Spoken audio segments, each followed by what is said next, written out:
Hello, I wanted to make a video today. So I have been having, let's do a little shout out. I've just been having the most incredible back and forth with a new friend, and it's so weird to call her a new friend because feels like we've known each other forever at this point. Like everywhere we've gone together, after these however long it's been that we've been talking, it's like this ongoing amazing conversation. And in the unfolding of this like ongoing amazing magical conversation and friendship, it's like so much has come up for both of us about refining and priming, like refining and priming. So I wanted to talk about a very specific refinement that I've been experiencing, which is about the subject of receiving the unimaginable. So it's like as soon as I pick something I want to speak about, like not even on video, like if I'm just talking, like say to my friend, it's like all of these tabs start opening. It's like subject, tab, tab, tab, tab, tab, tab in my brain, and I'm like, and it's like they're all connecting. It's it's like that meme with that like mad scientist guy, you know, with like the Post-its and then that's like about as far as I want to explain that meme. So I think if you know it, you'll figure it out. But yeah, this whole subject of receiving, to create unimaginable magic in any quote unquote supposed area, because there's not areas, it is so like the actual applicatory mechanism of how this unfolds in your life. It is so counterintuitive to everything that we've been taught and like conditioned to go about this human world with. So like I was talking to somebody the other day, not this friend, somebody else. Well, and I was talking to her too, probably all day. But I was talking to somebody else, and we were talking about the subject of like creating relationships basically, and she was saying how this was my mom, by the way. Hello, if you're listening. I don't know if my mom watches my videos. I have no idea. It's a possibility. But anyway, she was saying how you know, like when people have too many things that they want in a relationship. Like you want to be with somebody that's really good looking and that you're super turned on by.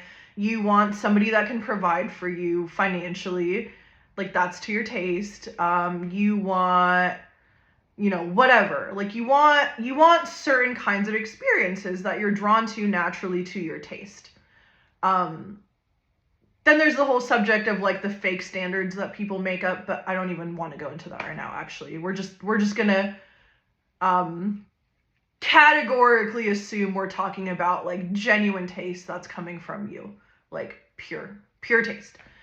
So it's like you want these things in a relationship, totally legit, totally valid, pure, clean, what have you. It's like it's to your taste. It's like as simple as like you wake up and you want to eat a certain kind of breakfast, and you know, you don't want oatmeal, like that's not what you want or whatever, and you want eggs and bacon. So she was saying that when people do that it's like you take this pool of available people and you go like this, and you narrow it, and magic is all about the narrow path. It is about narrowing it, but she was coming from this perspective of as if that's a bad thing, like like it's a bad thing to do that narrowing because you're you're limiting your options, you're reducing your potential like pool of partners or whatever, which makes it, and this is coming from like the scarcity conditioning, like which makes it harder to get a partner or whatever. And everything she was saying was actually true. It's true that following your taste and narrows the path of everything, because your taste is so fucking narrow, and the further you follow it to like no end, the narrower everything gets, the narrower the way you eat gets, and how you dress yourself, and how you speak, and who you want to speak to, and it's just this constant fine-tuning and priming. This is what's come up in this amazing ongoing conversation with my friend, this word priming. It's like that fine-tuning your taste, it further primes you for these even more amazing experiences that are like part and parcel like with your taste. It's like, and it's so cool. And it was so interesting hearing my mom say this, because to me it's like it's so obvious where that was coming from, and like why people do that, right? Because it's like I don't know why the example of Friends is coming up, but it's a good one, I think. So like have you ever had a friendship with someone, like say like a long time childhood friend, and then it's just all of a sudden like you've changed, or whatever, your taste has changed, and you no longer like feel like communicating with that person, or like maintaining a friendship. And this happens with all kinds of relationships. But you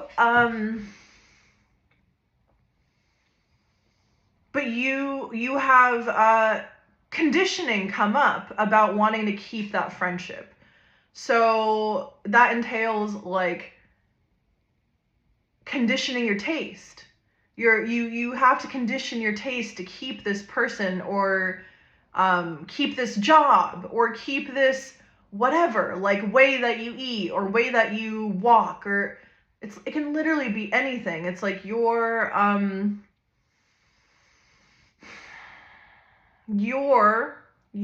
all of us, we are all conditioned to divert away from our taste in order to XYZ. So in the case of the relationship, you're conditioned to engage with the world and with people and behave in certain ways to ensure that you get like the maximum potential amount of potential people that you could be with, like in the case of relationship. But the thing is, if you are here for the magical, unimaginable experiences, you don't actually want that. Like you don't want to go about things that way. It's not going to be to your taste. It's not going to be to your taste, and you're going to notice that it's not to your taste because it'll feel strained. Like it'll feel strained, as if you have to do something and leave something behind, which is leaving behind your taste in order to get the thing. And that's not what you actually want. It's like that will only come up when you have like active fear that's playing out in you, that is that's conditioning you with scarcity, that you can't actually get the thing that is to your taste because it is so fucking narrow. But with creating actual magic, that is how you know that you've hit your own jackpot. It's the more narrow it gets, because those things are like, I have such amazing examples of this from my life, like countless examples where things just come out of the blue, like out of the blue. And it's always and only exclusively when when I've gotten to the place with whatever this particular thing or, quote unquote category is, where I've dropped a pivotal threshold of attachment to, like, oh, how am I going to possibly get this thing? It seems so, like, niche, right? It's like these things that are actually to our taste, and it's not really about the things. It's a very particular quality of experience, which does include things, of course. It's like it when you get to the bare bones of your taste, like when you're that earth-shatteringly honest with yourself and just with what you want out of life, it feels so crazy in so many moments, because gosh, it's like you constantly hit these thresholds where your own taste will ask you to actually close the fucking door on all of those ways that you were conditioned to think that you would get the things. So it's like a really good example of this is, like, again, relationship, but it's like, say you want a relationship. Our society has a very kind of like particular narrow ceiling way of going about that. So it's like you're supposed to, like, put yourself out there and join things and, like, put yourself in all these social things that you don't really give a fuck for give a fuck about, in order to, like, get your little result. But so much of, like, when you get into playing your game like this, you'll notice that so much of what your own taste will ask of you, it's to close the door on all those things. So yeah, with the relationship example, it's like you specifically will not have a taste. This just example. I don't know what it's going to be for you in any particular situation, obviously. But you'll it's like you'll have the idea that you need to, like, do all, X, Y, Z to get A, B, C. But your taste will actually come in with the truth, and it's not even that it'll tell you not to do those things. It'll tell you to fucking close the door on all of it. So say you're on dating apps because you want to meet somebody, but you hate dating apps. Like, you do not have a taste for being on dating apps. You just don't. You don't like how it feels. It does not feel right for you. Like, it's not for you. It will feel risky to delete all of them and to not go on them and to not, re-download them and check back in just in case. Like, okay, what if, like, the person I need to meet is gonna, like, show up on here today? Like you don't do that unless it genuinely changes and that's where your taste is actually leading you. But it's like all of these things are these continuous fine-tuning these up levels.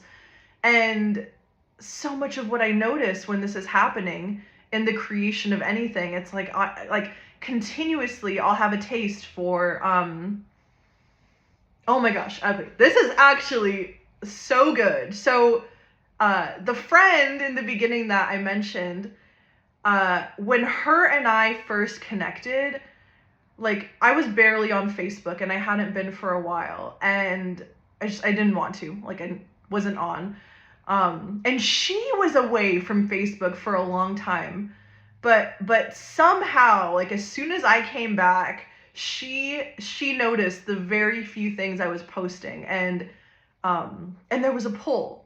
And like we had never really talked before, basically. And there was some kind of pull. And then I noticed she went away from Facebook. I don't know, I think it maybe had been a week. I noticed she was just gone. Like I could feel her presence gone, and like she hadn't posted or anything. And I saw this baby coyote on the side of the road, like driving home from this like forested place that we like to walk. And I took a picture. It was the cutest coyote I've ever seen. And I just, for whatever reason, like she was the person I wanted to send it to. And like we'd never really had a real conversation before, but I sent her this baby coyote, and then all of a sudden she's back online like a day or two or whatever later. And we just so organically start this amazing unfoldment that we've been unfolding ding ding ding, unfolding. So it's like out of nowhere. So it's not about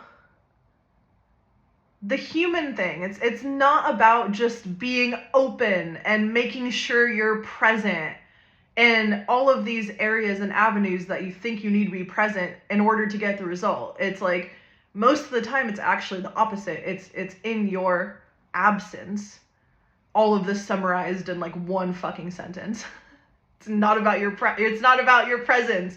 It actually pretty much always, when something magically comes out of nowhere to just blow your mind, that is like so to your taste, like recently for me, this friendship, and so many other things, it's not in your presence, because so much of the time that presence is coming from conditioning. It's feeling like you need to show up and be there and actually use and exert your own energy and resources to get the things that you want, which is so fucking draining, because it's not coming from truth.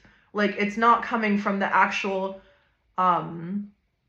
energetic mechanism that creates magic. It's coming from you trying to manipulate the external reality to, check off your list of like, I want this and this and this and this. And it's not that wanting those things is wrong, but you're here for a very certain quality of those things. You don't just want any fucking thing, and you don't actually want to coerce it in to being. Okay, that is the end of this video.